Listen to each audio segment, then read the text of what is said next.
Bab 570. Apakah kalian tidak memiliki hati nurani? Menara penjara alam tidak menyerang lagi, tetapi masuk ke tubuh Mileye. Di tanah, Mileye memiliki hidung biru dan wajah bengkak, dan seluruh tubuhnya sakit. Pada saat ini, dia menyadari betapa menakutkannya menara penjara alam. Ini jelas lebih kuat dari Holy Swordman. Apalagi menara penjara alam juga bisa menyimpan barang di tanah. Mileye berbaring dengan tenang. Pada saat ini, Lydia Tang muncul di depannya. Lydia Tang memandang Mileye dan berkata dengan suara rendah, "Jika kamu bisa mengalahkannya, maka kamu akan menyerang. Namun jika tidak bisa mengalahkannya, maka kamu ingin berbicara dengan santai. Kamu ini benar-benar licik, Mileye." Lydia Tang duduk tidak jauh di depan Mileye dan berkata dengan lembut, "Aku tidak pernah menyangka bahwa menara ini akan benar-benar mengenalimu sebagai tuannya." Mileye tersenyum pahit. "Apakah kamu melihatku seperti seorang master?" Ekspresi Lydia Tang agak rumit. "Tuan Muda Ye, aku sebenarnya sangat ingin tahu mengapa dia mengenalimu sebagai tuannya." Mileye duduk dan berkata sambil tersenyum, "Apakah aku begitu tidak kuat di mata Nona Lydia?" Lydia Tang menggelengkan kepalanya. "Tuan Muda Ye tidak tertandingi dalam kecerdasan, perkasa, dan tegas dalam membunuh. Orang sepertimu bisa disebut orang yang luar biasa." Mileye tertegun, lalu berkata, "Aku tidak pernah mengagumi siapapun dalam hidupku. Tetapi aku mengagumi Nona Lydia Tang." Lydia Tang sedikit penasaran. "Mengagumiku? Untuk apa kamu mengagumiku?" Mileye berkata dengan tegas, "Aku mengagumi visi Nona Lydia Tang." Lydia Tang tertegun, lalu tertawa keras. "Tuan Muda Ye, kulit tebalmu benar-benar langka." Mileye terkekeh. "Wajah adalah hal ini. Ada ribuan wajah di dunia. Beberapa orang memiliki wajah yang sama, tetapi mereka memiliki 100 kehidupan yang berbeda. Mereka yang tertawa di luar, menangis di dalam. Wajah ini adalah hal yang paling tidak dapat diandalkan di dunia. Apa gunanya itu?" Lydia Tang tersenyum dan berkata, "Itulah sebabnya Tuan Muda Ye memilih untuk tidak tahu malu dan menjadi tidak terkalahkan di dunia, kan?" Mileye tertawa, lalu berkata, "Nona Lydia, kamu terlihat jauh lebih ceria. Apa? Kamu sudah berpikir dengan terbuka?" Lydia Tang berkata dengan lembut, "Apa yang dapat kamu lakukan jika kamu tidak dapat memikirkannya? Manusia seperti bidak catur seumur hidup, dan mereka hanya dapat dimanipulasi dengan satu atau cara lain." Mengatakan itu, dia menatap Mileye. "Tuan Muda Ye, tidakkah kamu merasa seperti itu?" Mileye berkata sambil tersenyum, "Aku hanya tahu bahwa semuanya harus bekerja keras. Dan jika tidak ada hasil setelah kerja keras, maka tidak akan ada penyesalan."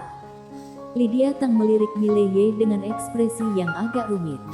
Setelah beberapa saat, Lydia Tang tiba-tiba berkata, "Tuan Muda Ye, bisakah kamu melepaskanku?" Mileye memandang Lydia Tang, yang tersenyum dan berkata, "Aku hanya bercanda." Mileye berkata, "Pergilah." Lydia Tang memandang Mileye dan tidak berbicara. Mileye menjentikkan jarinya. Seberkas cahaya putih memasuki alis Lydia Tang. Dan segera, kurungan Lydia Tang bebas. Lydia Tang tersenyum. "Kenapa?" Mileye berpikir sejenak, lalu berkata, "Nona Lydia Tang, aku tidak bercanda. Aku melepaskanmu bukan karena kasihan." Lydia Tang bertanya sambil tersenyum. "Kenapa begitu?" Mileye berkata sambil tersenyum. "Keluarga Tang telah menyerah terhadap dirimu.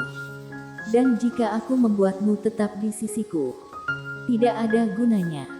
Aku akan membiarkan kamu pergi. Jika kamu ingin membalas budi, Mungkin kamu bisa membantuku di masa depan.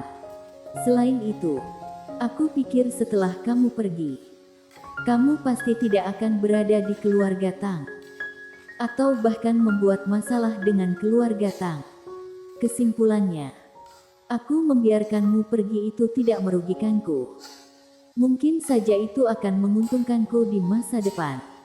Setelah hening sejenak, Lydia Tang tersenyum dan berkata, "Terima kasih banyak." Mileye sedikit bingung. "Terima kasih untuk apa?" Lydia Tang terkekeh ringan. "Terima kasih atas kejujuranmu, Tuan Muda Ye. Saat aku bergaul denganmu, meskipun kamu memiliki kulit yang tebal, aku harus mengatakan bahwa kamu adalah orang yang sangat baik. Sekte Pedang menyerah terhadapmu. Itu akan menjadi kerugian terbesar bagi hidup mereka." Setelah berbicara, dia berbalik dan pergi. Tetapi segera dia berhenti lagi. "Tuan Muda Ye, kedepannya, jangan mudah percaya pada manusia, terutama wanita."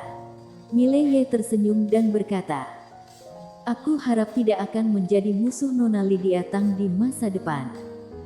Tentu saja, jika ada hari seperti itu, Nona Lydia Tang bisa tenang. Karena pedangku sangat cepat dan aku jamin tidak akan merasa kesakitan. Lydia Tang sedikit mengangguk dan berkata, "Jaga dirimu baik-baik." Setelah berbicara, dia menghilang tidak jauh. Mileye melihat ke ujung yang jauh, bertanya-tanya apa yang dia pikirkan. Pada saat ini, suara Kadendi tiba-tiba terdengar.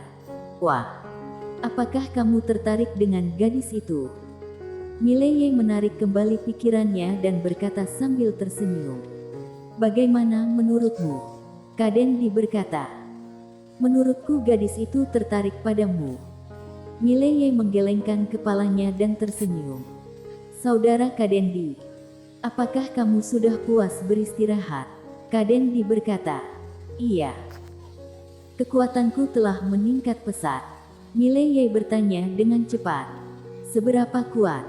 Kadendi berkata dengan suara rendah, "Ini setara dengan alam Taoisme." Mileye tercengang. "Apakah begitu kuat?" Kadendi berkata dengan dingin, "Apakah ini kuat? Kamu mungkin tidak tahu periode puncakku. Jika aku berada di periode puncak, aku bisa membunuh semua orang yang telah kamu temui tadi." Mileye tertawa. "Kalau begitu, aku akan mengandalkan Kadendi." Kadendi berkata dengan sungguh-sungguh, "Wah, meskipun kamu telah berhasil menjebak keluarga Qin, mereka akan segera menyadarinya. Kamu bisa menipu mereka untuk sementara waktu, tetapi tidak bisa membodohi mereka selamanya." Mileye mengangguk. "Aku tahu." Kadendi bertanya, "Terus apa rencana selanjutnya?" Ketika Mileye hendak berbicara, menara penjara alam tiba-tiba muncul di depannya. Dan saat berikutnya, menara penjara alam sedikit bergetar, seolah mengungkapkan sesuatu. Setelah beberapa saat, Mileye berkata dengan sungguh-sungguh, "Bisakah kamu berbicara?" Menara penjara alam bergetar hebat dan langsung menabrak Mileye. Kulit Mileye berubah, dan pedangnya berada di satu gigi. Ledakan. Mileye langsung terguncang mundur 100 meter. Menara penjara alam masih akan menyerang. Tetapi Mileye tiba-tiba berkata dengan marah, "Sudah kubilang, jangan meremehkanku." Atau, tidak jauh dari sana, menara penjara alam tiba-tiba menghilang, dan cahaya hitam melintas di lapangan. Ledakan. Mileye terbang lagi di tanah. Mileye memanjat. Pada saat ini, menara penjara alam muncul di depannya, dan kemudian melompat. Sangat arogan. Wajah Mileye berkedut. Mengapa dia memprovokasi bintang jahat ini? Pada saat ini, Kadendi tiba-tiba berkata, "Apakah jiwa menara ini sudah sadar?" Mileye tersenyum pahit. Aku juga tidak tahu. Jika itu adalah kebangkitannya, seharusnya tidak begitu naif.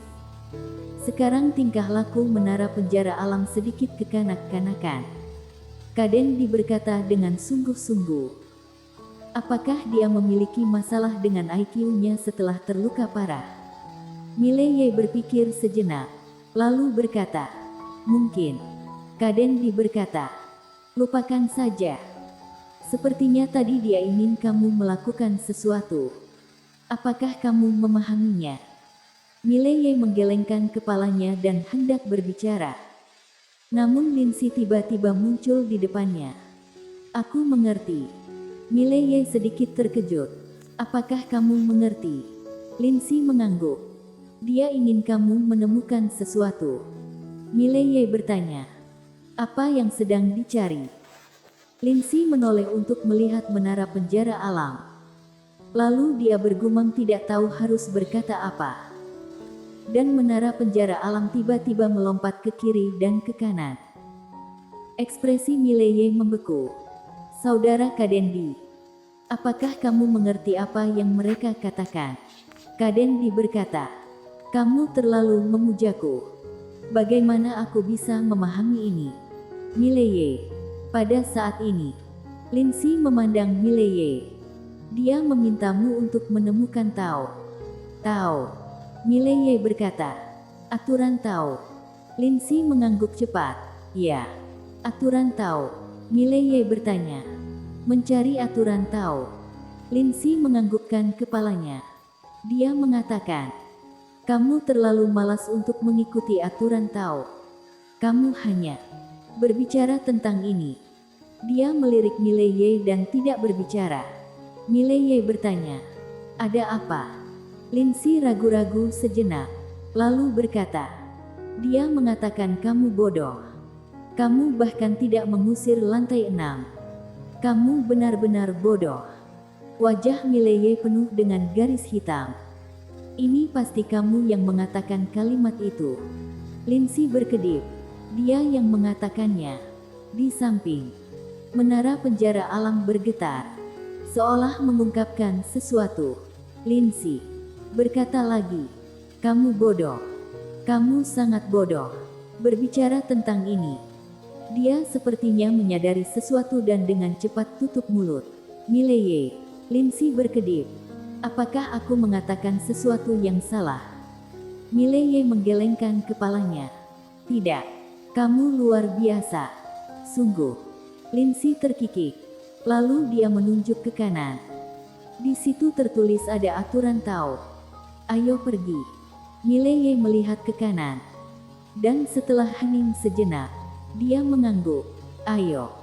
Setelah itu, dia mengirim Lindsay ke menara penjara alam. Dan kemudian menghilang dengan menara penjara alam di tempatnya. Mencari aturan Tao. Cara terbaik untuk melepaskan kekuatan menara penjara alam adalah aturan Tao. Dan aturan Tao tidak hanya dapat memperbaiki menara penjara alam, tetapi juga meningkatkan kekuatannya. Dalam situasi ini, dia harus meningkatkan kekuatannya sesegera mungkin. Jika tidak, ketika aliansi Ordo dan keluarga Tang pulih, pada saat itu, dengan kekuatannya saat ini, tidak mungkin untuk bersaing dengan lawan. Di bawah pimpinan penjara alam, Mileye menghilang di ujung langit yang luas. Kota Wanshan. Saat ini, suasana kota Wanshan berantakan. Puluhan master alam Taoisme bertarung di sini. Bagaimana mereka bisa menanggungnya? Di lapangan, keluarga Tang dan aliansi Ordo memiliki pemahaman diam-diam dan tidak menargetkan satu sama lain. Target mereka semua adalah keluarga Qin. Keluarga Qin sekarang hanya memiliki Arion Qin, Marco Qin, dan Ferdi Qin. Orang-orang lainnya semuanya telah gugur. Dan Marco Qin dan Ferdi Qin tidak memiliki perselisihan internal lagi.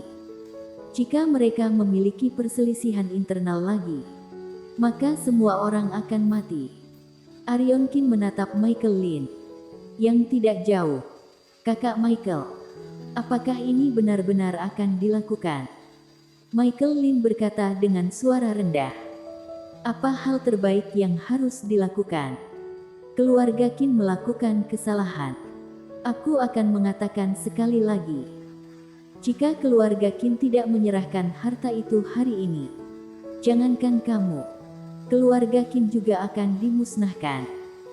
Arion Qin memandang Marco Qin dan mereka berdua dan berkata dengan kejam.